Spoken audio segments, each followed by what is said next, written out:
Thank you very much, Secretary. I'll start with a couple of questions about these listening sessions. Can you just talk about how you're going to conduct them and how you're going to integrate the mental health services piece? Thank you so much for the question, Chairman. And yes, the primary goal of the Road to Healing is for me and Assistant Secretary Newland to hear directly from survivors, as I stated in my remarks. We're working, first of all, with tribes to make sure that we are reaching out. That will help us to decide where we should have these sessions. We want to make sure that we are documenting those. There will be a part where if folks want to share publicly, they can. We will close it off to the public and to any press so that if people don't want to share their story with the public, they have that opportunity as well. We are in coordination with the Department of Health and Human Services, to direct the mental health resources for medical providers at the actual locations. And we will start with a first session in Oklahoma. Thank you. And can you just consider this a formal request that you get back to us on what resources you may need in the coming appropriation cycle? A lot of SCIA members are also on appropriations and would be pleased to help, but decisions are getting made over the next, I would say, 3 to 4 weeks. So as soon as you can get us a wish list, the more likely we'll be able to be of assistance. Thank you, Chairman. On the bill itself, we're going to mark this up, and we're going to try to move it through the Congress. But do you have any recommendations for any friendly amendments to make sure that it hits the mark in the ways that we want it to? I appreciate you asking that. And of course, I just want to say how strongly we feel that this bill is actually complementary to the work that we're doing. One of the reasons why we're wholeheartedly supporting it. We're happy to, of course, make that, happy to share with you our feelings about that legislation. If I could turn it over to Assistant Secretary Newland to detail that out, I'd appreciate it. Thank you, Madam Secretary, and thanks, Mr. Chairman, for the question.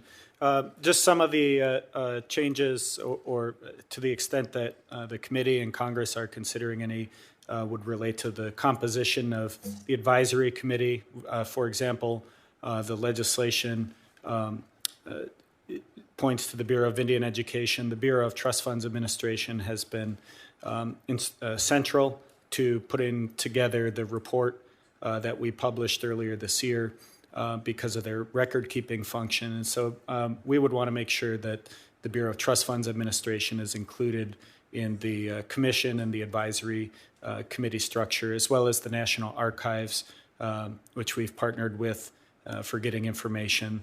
And they have millions of pages of federal records in their possession that are going to be important to this work. So those are two examples. Okay, and just consider this a request for TA to make sure that, and look, like I said, we're going to pass this thing, certainly out of committee and hopefully out of the whole Senate. But we want to make sure that it's aligned with what you're already doing, and we're not tripping over a new statute that is not exactly what you already have underway. And then we need to resource it. And then I guess my final question, and I talked to you about this, Secretary, is the role of native language in restoration. Mm-hmm. And I'm just wondering if you can speak to that. Well, yes, of course. It comes up a lot because during the terrible federal Indian boarding school era, children were cut off from their language. And it happened in public school as well as boarding schools. My mother, she had her hands hit with a piece of rubber hose every time she spoke Karis. It's one of the reasons why she didn't want to teach us Karis, our native language, because she was worried and scared. And so you can see how easily it would be to have generations of non-native speakers because their parents are worried about the future of their children. So we are wholeheartedly in support. This administration is in support of language revitalization. First Lady Dr. Jill Biden and I got to travel to Oklahoma to visit the Cherokee Immersion School, a very fine example of how tribes are taking charge of teaching their languages, and we feel that that is one way to gain culture back for so many of the children in 2022 who have lost it because of the history of what happened. Thank you. Senator Murkowski. Thank you, Mr. Chairman. Secretary Haaland, as we have looked at this report, as you have noted in your opening remarks, there are some 53 marked or unmarked burial sites that we know right now of students who died at these schools. There was an article about a month ago in the Anchorage Daily News detailing about the family of Mary Kinnunook. She's a Tlingit girl who attended Carlisle Indian Industrial School in Pennsylvania. She died at the school just apparently shortly after her 14th birthday, and her family thinks that she could be at her remains could be at one of those unmarked graves in the school's cemetery. So to the Kinnunook family and to others who are trying to bring their children home, what resources or services, if any, does the department have to provide to the families that are seeking repatriation of family remains from any of these former Indian boarding school sites? Is there assistance to the families? Thank you, Vice Chairman. So Carlisle in particular, it's now an Army War College, and so I actually went to Carlisle to help some tribes repatriate children from that cemetery back to their native homeland in South Dakota. The Army was incredibly helpful. They took the responsibility on to help the families go through the entire process. Of course, we are there to make sure that the tribe's wishes and the family's wishes are met. And so we would welcome the opportunity to help that particular family with that, with finding the answers that they need. And so certainly we would be happy to work with your office to reach out to them. So I understand from the answer, though, it's not necessarily an opportunity where you can go directly for resources to help your family from Alaska traveling to Pennsylvania or to research records. It's working with Army, it's working with Department kind of on a case-by-case basis. Do you think that there will be anything more formally structured where families might be able to turn for some level of assistance? As you know, tribal consultation is incredibly important to us. It's the most important thing in this work that we're doing.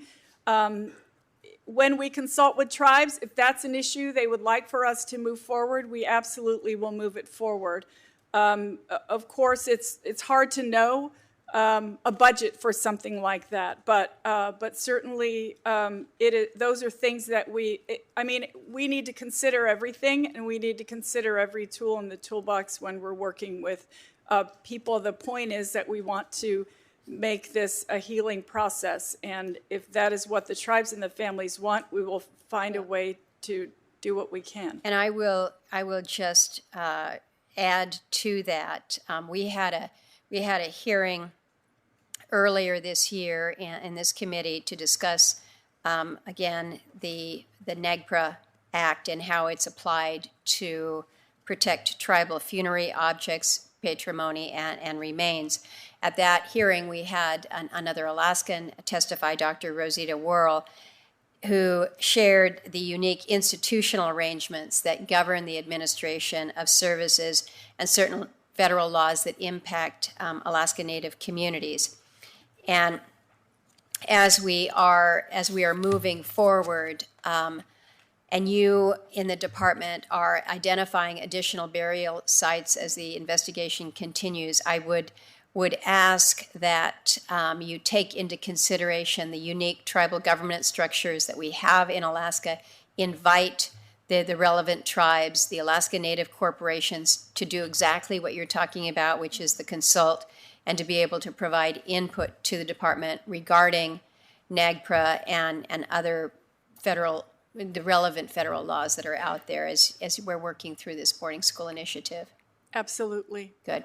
Yes. And then very briefly, because the chairman had raised this with regards to the legislation itself and S2907, I understand that you've identified this is legislation that you want to work with us to pass. One of the authorities that's granted to the commission in the bill is subpoena authority. And some of my colleagues have raised this. They want to understand better why we need to provide the authority to the commission. Is it fair to assume that the department sees the subpoena power as necessary for the commission? Is that something that you want to see included, or are there perhaps other options that could be used to gain needed information absent subpoena authority? We support the bill as it is written, Okay. Vice Chairman. Okay, good. Since Senator Schatz is at the vote, we will turn to Senator Smith. Thank you very much. I appreciate that, Vice Chair Makowski. Secretary Haaland, it is so wonderful to welcome you to the committee, and I also just want to send greetings to representatives and leaders of the NABS leaders that are here today. I see Sandy there, and all of you. I'm just, it feels very meaningful to have you all in this committee room, since the last time I saw you was when Secretary Haaland was coming to visit in Minnesota, and we went to the Native American Boarding School Healing Coalition. It was a powerful meeting. So I'm very grateful to be able to have you all here today to address the tragic history of this federal policy. The federal Indian boarding school policy created deep intergenerational harm to Native communities across the United States. And so many of the issues that we talk about in this committee, health challenges, educational disparities, loss of Native languages, mental and behavioral and physical health challenges, all are tied directly to the Indian boarding school policy. So Secretary Haaland, I know that you are committed to addressing this issue in a holistic way. After all, people are people. They're not divided up into different policy areas. Could you just expound a little bit on your opening statement and talk a little bit about how you see bringing a holistic approach to this issue across the work of the department as we move forward? And I should say I'm a strong supporter of Senator Warren's bill, the Truth in Healing Commission bill. I think that will be an important tool to support the work that you are doing at the agency. But could you just expound a little bit on how you see that kind of holistic approach fulfilling itself in the department? Absolutely. And thank you for the question. And yes, thank you for hosting us when we were in Minnesota. So first of all, what I'll say is that with respect to the work that we are doing, and the priority of this administration, it's using an all-of-government approach to ensure that we are addressing the needs of Indian country. We have trust obligations to Indian tribes, and so when I mentioned the fact of health and human services, figuring how to make sure we are providing trauma-related support, language revitalization comes under our department. We also have, with respect to our department, we also have the American Indian Records Repository, for example. It's based near Kansas City, Kansas, with hundreds of thousands of documents that we will be researching to make sure that we are not leaving anything out of the future reporting that we have to do. With respect to Indian affairs, we're, as I said, we have a trust responsibility to tribes. That's for healthcare, education, economic development, housing, all those things that will also include the entire administration. We will absolutely work to make sure that everyone is a part of this and fulfilling our mission. I mean, the bottom line is that trust responsibility is real. Mm-hmm. Those are obligations that the federal government has to Indian tribes. Past administrations, going back hundreds of years, didn't always understand that obligation as it was meant to be. And so we feel confident that we can make that a reality. Thank you. Thank you very much for that. And I hear in your comments that this is an understanding of the obligation, and also I would say the kind of the opportunity to make real progress that is shared by, as you say, because it's a whole of government approach. It's shared by the entire administration. It's not the Department of Interior kind of fighting against the machine. Exactly. Yeah, that's great. I know that I'm just about out of time. I want to just say to the committee that the work that is being done by the NABS organization in Minnesota, it's national work, and the incredible effort that is being made to bring the story of the impacts of the boarding school era, bring all those stories together. It's really powerful, and it gives individuals a way to connect into their part of the story at the same time that they're understanding the broader implications of that policy kind of across whole populations. It is really impressive, and it reminds me that if you really want to understand the story, you have to know it first, and then of course the next step is to take action to repair the damage that's done. It gives me great hope to know that that work is happening, and I want to just thank you for that. Thank you. Senator Cortez Masto. Thank you, Ranking Member. I am so pleased we're having this hearing as well. Secretary Haaland, thank you. I want to go back to your testimony, and you noted in your testimony that you would welcome the committee's assistance in access to records that are not under federal control. Could you address that? And then also, does S2907, which I support, would that help address accessing or obtaining those records? Absolutely. With the subpoena power, it would mean everything. I think there have been a lot of folks for decades who have tried to get records. It's difficult doing that as an individual, and so.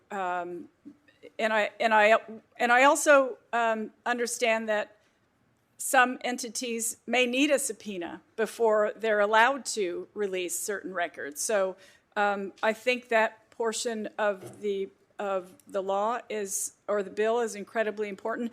I would really appreciate it if Assistant Secretary Newland could actually expound on that a little bit. Thank you, Madam Secretary, and thank you, Senator. It's great to see you and be back in front of the committee.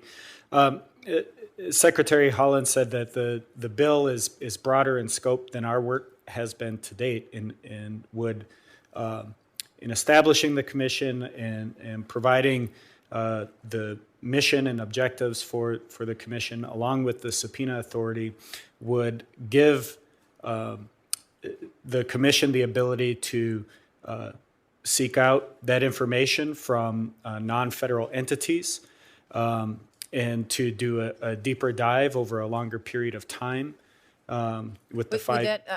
Would that be state entities, local government entities, private entities, or a combination of all three? Yes. Okay. That's helpful. And that's why I do think some of them require that subpoena. They want to turn it over, but they also require some sort of federal subpoena to be able to do so. So thank you. And that's why I think it is important we have that ability to obtain those records. Let me, you heard in my statement, I am so pleased we have Nevada Indian Cultural Commission. They've done an incredible job in our state. And I know they're working in partnership with you, Madam Secretary, and your Federal Indian Boarding School Initiative. In Volume 1 of the report, the section on identifying and cataloging unmarked and marked burial sites at boarding schools notes that the department faced several limitations to complete this aspect of the investigation, including budget and appropriations restrictions. Now, if you could elaborate now on that, I would like to hear that. If not, we can put it in writing, but I'm curious, because what do we need to do to make sure we give you the tools you need and resources you need to address this? Yep, thank you. That's actually a great question for Assistant Secretary Newland as well. Thank you, Madam Secretary. And Senator, thanks for that question. In addition to the pandemic limiting our physical access to some of these records, we were working within our existing appropriations authority and our existing appropriations amounts with the team that we had in place. And so it really limited the scope of the work that we could do with our existing staff. And so the appropriation that Congress provided for FY22 has been very important for allowing us to continue this work and build out the profiles for each of the schools listed in the report. And will also, related to that, will also allow us to do a closer look at each school that we have on our list and do a better job of understanding where these cemeteries and burial sites are located, and then also begin the work of trying to put together a plan to work with Indian country to protect those sites. Okay, thank you. So what I'm hearing is you need additional appropriations, additional dollars in the current appropriations, or you have enough?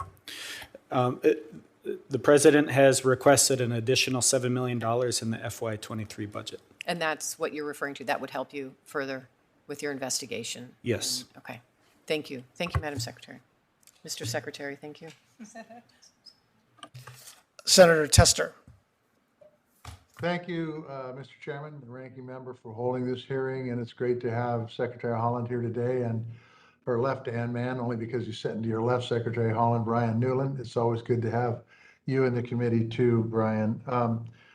So I want to start by thanking the Secretary for coming to Montana, and we met with the tribal leaders in Montana, and we heard from every one of them about the boarding school situation and its impacts on each one of their tribes. So there is no doubt that the impacts of what happened are real, and that we need to do something about it. The conversation around Native language is an interesting one because it's something that we've been talking about in this committee for a decade or longer. And the benefits are obvious, and you know this, Madam Secretary, the benefits of reconnection with the culture, the benefits with improving self-esteem for students, the benefits of better grades, staying in school, lower dropout rates, better attendance, better graduation rates. All that stuff makes a big difference. So could you, Madam Secretary, tell me what existing programs in the BIA can help in the goal of cultural and language revitalization in Native communities, and how do you envision them fitting into the recommendations that are outlined in this report?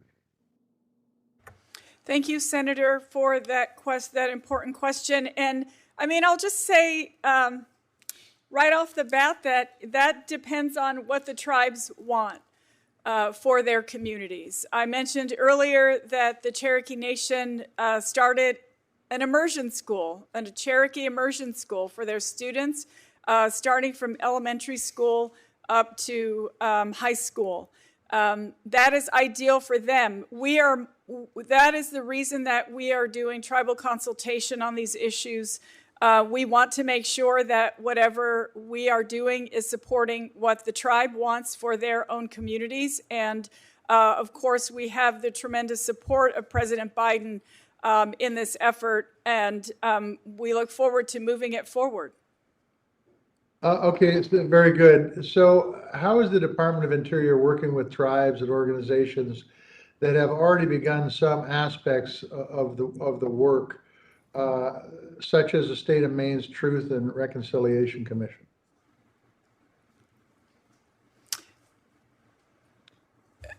Senator, I'm not quite, I apologize. Could you ask the question? I have a little bit of a trouble hearing you as well. So if you could just ask.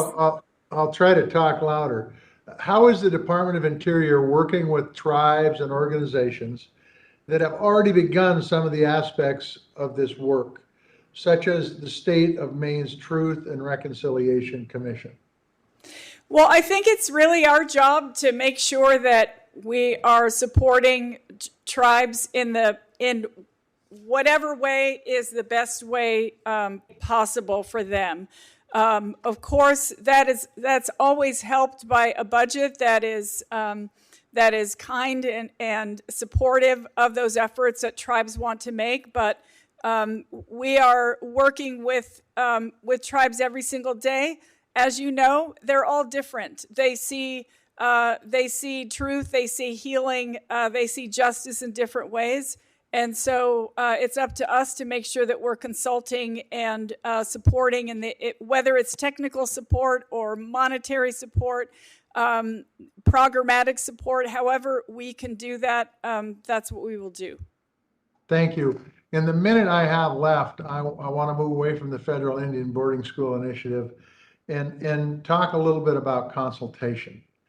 Look, the BIA and Indian Health Service does consultation, and they do a pretty good job of it in most cases.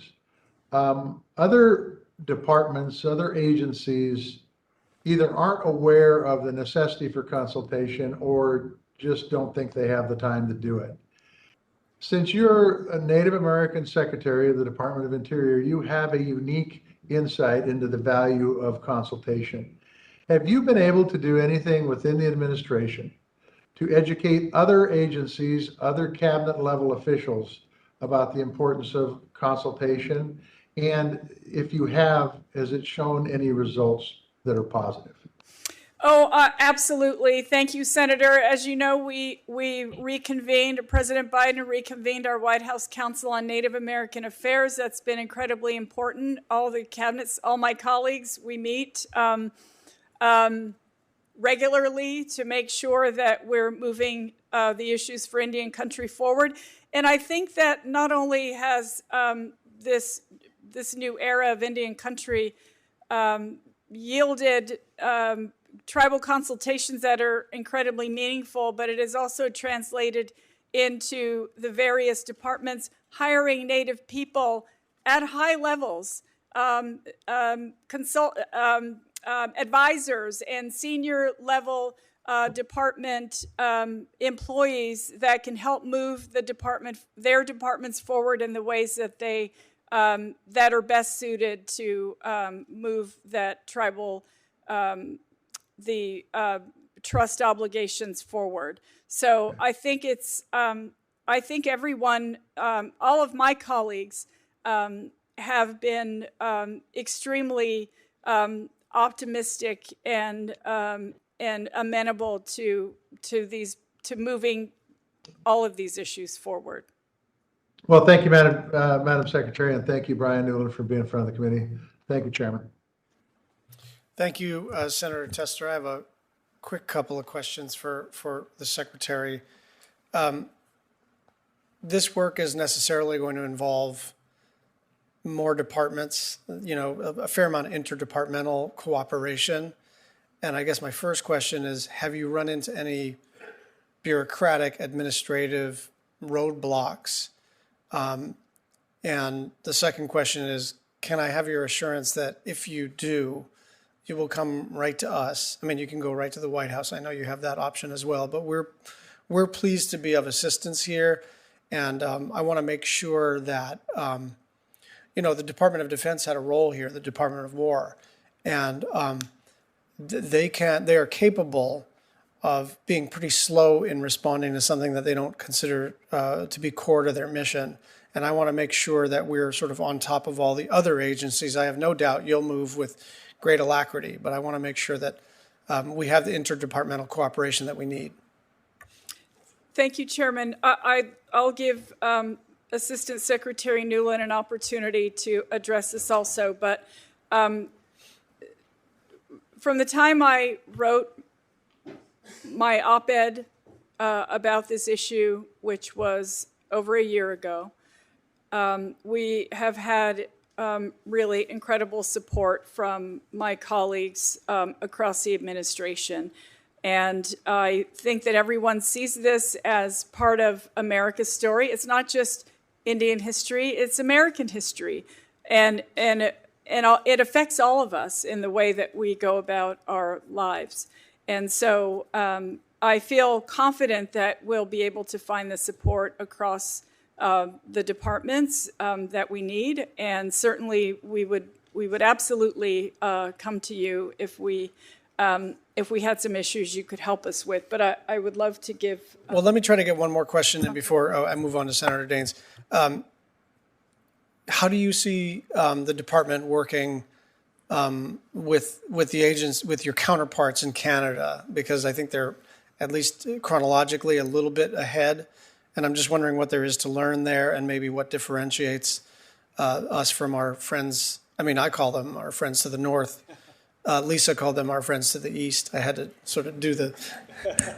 You had to get a mental map yes. in your head. Well, of course, we haven't been in contact with our counterparts in Canada regarding this particular issue, although I have read quite a bit about what they are going through as well. And, you know, before colonization, there was no Canadian-American border. There were tribes living on this continent, and we're all relatives. We all share a history together, and we all care and love one another. And so I will just say that however I can be helpful to any Indigenous people, I will absolutely be honored to be of assistance in that way. So I think that the reason that we have experienced some of the same history is because we're essentially the same people. And so I'll just be ready to help whenever I can. And certainly I think we always have something to learn from each other. Yeah, I think that was my point, is that let's find out what they're doing. Let's find out if they stub their toe in some way that looks obvious in retrospect, so we can avoid making any mistakes that they made in the first instance, and just sort of coordinate our efforts. Obviously, they're not going to be the same, but they are our friends to the north. This is at least conceptually the same effort. And to your point, for the same people. So we want to know what they're learning as they go along and make sure that we're learning from each other. Senator Daines. Chairman Schatz, thank you. Secretary Haaland, thanks for being here. And before we get into the topics on hand, I want to thank you and your team for your leadership and your help on what's happened with the Yellowstone floods. It's been a all hands on deck moment. I'm hearing really good things on the ground from Cam Shiles about your leadership, Director Sam's leadership on the response and support they're receiving. They're working 20-hour days right now to get back on their feet. So just a heartfelt thank you from the people of Montana, from Idaho, from Wyoming, who all share boundaries around that amazing treasure of Yellowstone National Park. And we will rebuild it stronger than it was before. Thank you. Well, I also want to thank you for being here for this important conversation, and thank you for the department's work so far to bring light to the atrocities that occurred under the federal Indian boarding school program. This issue strikes deep into the hearts of Montanans. It's not something that we should take lightly or half-heartedly, but it's something that we need to put our effort behind so that the truth in the stories can be uncovered. Montana was home to 18 known boarding schools located across the state, affecting many of our tribal communities. Each community will have different experiences and needs, and it's important that as the department continues its investigation work, that you and we all work closely with each and every tribe and tribal community that were subject to the boarding school program. My question, Secretary Haaland, will you commit to working with all Montana tribes to ensure their voices and stories are heard as the department moves forward with the investigation? Absolutely. Absolutely, Senator. We're committed to working with each and every tribe. They suffered right along with so many other tribes, so yes. Thank you. My follow-up on that would be, how will the department ensure that there are detailed investigations into the specific ramifications that each individual tribe has had to deal with? Thank you for that question. And of course, you know that we had volume 1 of this report. We're going on a healing journey across the country, and we'll be able to speak to individuals from individual tribes. And then, of course, our research will continue to move forward. A second volume, of course, would have more details about children, about each school, about each tribe. And so we hope to get with incredible specificity so that the tribes have opportunities to decide what they'd like to do with that information. Thank you, Secretary Haaland. And I know there'll be a lot of focus on what's happened in the past as part of the healing process as you just described. But as we continue to bring light to what happened in the past, I think it's important we must ensure that we use these findings to guide our actions in the present as well as looking into the future. How can the department ensure that we are promoting tribal sovereignty, the tribal culture, the language, and history at existing BIE schools across Montana?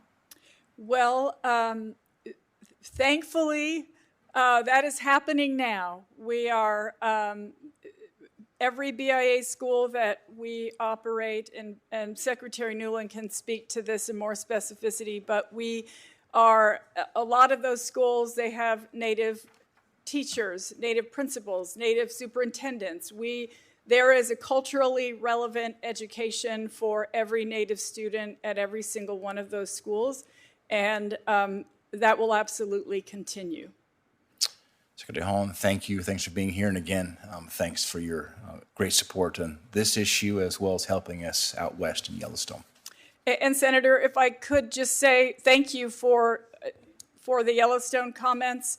I'm happy that you recognize it's the career staff who live, eat, and breathe their jobs, and we're incredibly grateful for the hard work that they are doing to make sure that this crown jewel of our country returns to its original glory. So thank you for recognizing that. I will pass on those comments. Please do, and I will tell you, your leadership and leadership from Director Sams is being noticed and felt as I've chatted again with our superintendent on the ground there and career staff. They know they have the support from the team back here. It's very important.